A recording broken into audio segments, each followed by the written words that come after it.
02 BDI Ford Fusion drops back into a battle with the 22 of Scott Steckley. Well, it was only a few laps ago that Kerry Mix muscled his way past the 4 and set sail. He must have put too much pressure on them right side tires, and he brought his own car back to meet him, and those guys just settled in, and they took the spot back. Kerry will have to make some adjustments on his stop. Kent Newton battling with the Dickies Dodge of Dave Whitlock. That's for 11th position on the raceway. Is Kent Newton having a pretty decent run in the Fuel Genie Chevy? I was watching Kent Newton get into the corner down the backstretch there, and even though it's daylight, I can see the left front rotor is glowing bright red.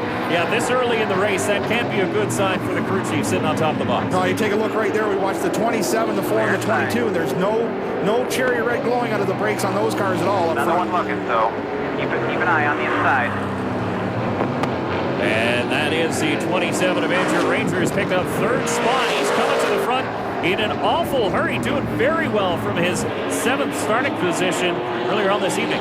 Now Ron Beauchamp Jr. up front. Looks like he's on cruise control right now. Watch the car settle in the corner. Just settles nice and gentle down in. He's not putting a lot of wheel into it. Not spinning the tires up off the corner. Here, we'll ride with DJ. Watch his hands. Little loose up off the corner. Down the front stretch. Lifts early off the gas. You got to remember, this place a little bit like a road course. Ease into the corner and hard off the corner. Get you the fast lap.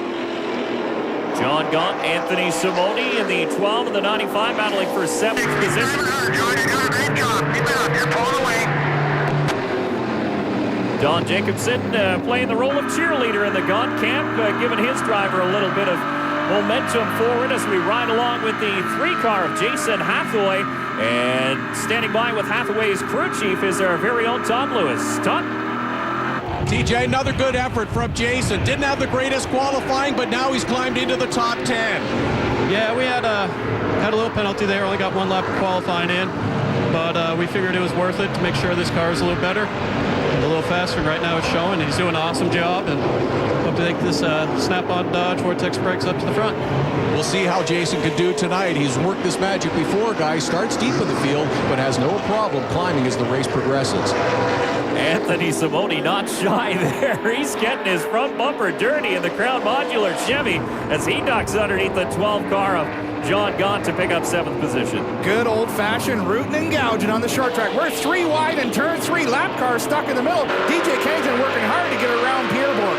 And that is going to cost Kennington a lot of room up to the leader as he'll stick to the inside of Pierre Bourque. Bourque's going to hold his line on the high side and let the 2 leaders go and play.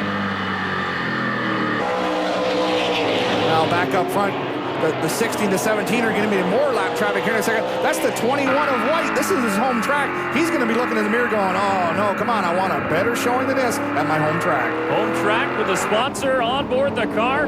Sponsoring today's race, White was looking for a good run. Now, is it possible that he was thinking the pace was going to be a little bit slower in the early going, thinking, I can save my stuff right to the end? Well, for sure. He's learned how to be patient in these races, and he's got a wily veteran right in front of him with Dave Whitlock, and nobody knows how to run these long races better than Dave Whitlock. There's Hathaway and the 9 car of Dilly, a battle for 9th position. Now Jason White's in 12th, and the leaders are already lapping up to 12th position. So definitely the pace of this race is very, very quick as we've got 240 laps left to be completed here at Sun Valley Speedway in beautiful British Columbia. Well, White got through Whitlock in a hurry. He's trying to stay on the lead lap, but Ronnie Beauchamp Jr. is going to make short work of him in turn 3. Whoa, Ronnie got up to the tire a little bit, real loose up off the corner. I was just going to say, he dove it in hard underneath the 21 of White. White is fighting for his life here on the lead lap in that Zimmer Wheaton's A&W Chevy Impala SS up on the outside. Looks like Beauchamp's going to clear him this time around, but look at the Castro Dodge of DJ Kennington sucks up to the back of that 60. Shot down the front stretch. You can really hear the horsepower in them cars coming down through there. About 8,000 RPM down into the corner, hard on the brakes, and down the backstretch. Riding on board there for a short time on the 21 of White as the 60 of Ron Beauchamp Jr. continues to put a torrid pace down here at Sun Valley Speedway as he's lapped up to 11th position. Now a battle for 6th position between the 95 of Anthony Simone and the Crown Modular Chevy and the Home Hardware Chevy, the 4 of Don Thompson Jr. Well, Thompson out in that outside groove, not the fastest way around here, and Simone will keep the spot. Great battles all over the speedway here in Sun Valley, but Ron Beauchamp Jr. is spanking the field early. He leads after 70 laps. Beautiful shot from high above the Okanagan Valley. You're watching race number 5 of the 2009 NASCAR Canadian Tire Series. DJ Kennington and his Castrol Dodge has just taken over the lead from the 60 Mopar Dodge of Ron Beauchamp Jr. Now the 27 Ford of Andrew Ranger is right on Beauchamp's bumper. Well, Dave, this is unusual. We've gone 83 laps of green flag racing. That's a long run. A lot of these guys will be starting to talk about pit stops here soon, especially Beauchamp. That was a brand new race car. Not a lot of testing on it. They really didn't know how it was going to handle in the long run, let alone at Sun Valley Speedway to go 83 green flag laps. And let's not forget that Andrew Ranger also in a pretty new car as the crew talking to Ron Beauchamp, telling him maybe back it off just a little bit. Could it be a case of going too hard too soon? Well, you know, Ronnie is really good at managing horsepower, and his dad makes lots of it, but now and then you got to remind him, and I know it for a fact, that you don't drive gentle up off the corner and save the tires.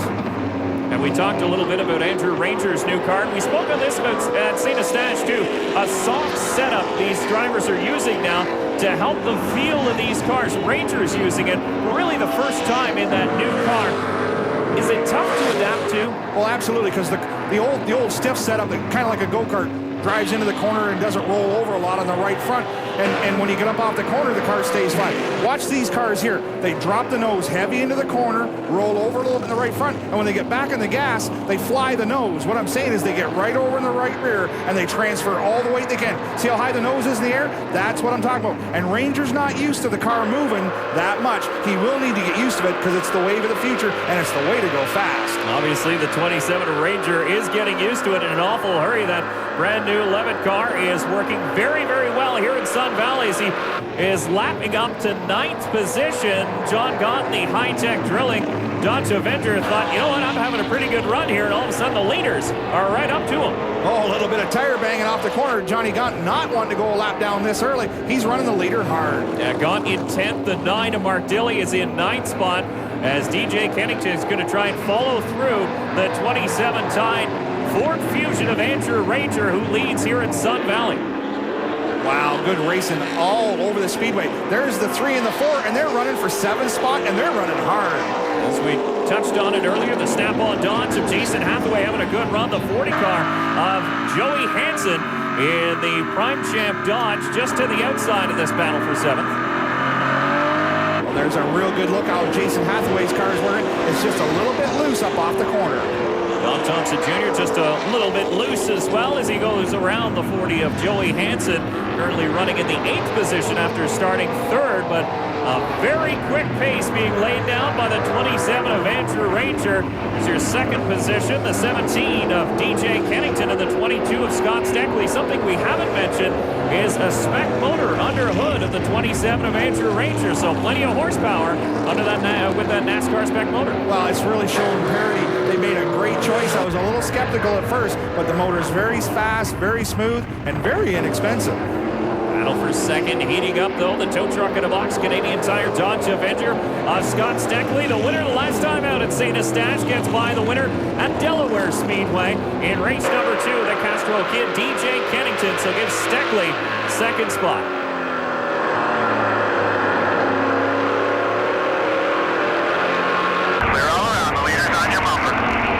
That's Hathaway's spotter. Tell him that's the leader on your bumper. Put some hustle in the muscle if you've got it. I don't know if Hathaway has it. He's just going to pull up into the high lane and let the leader, Andrew Ranger, go by uncontested. There's Dave Whitlock in the Dickies Dodge just ahead as well. He'll duck in front of the leader, so Hathaway has a chance to get back, but we'll just tuck in behind for now. But Ranger is absolutely on fire, stretching a gap now back to the 2nd place car of Scott Steckley.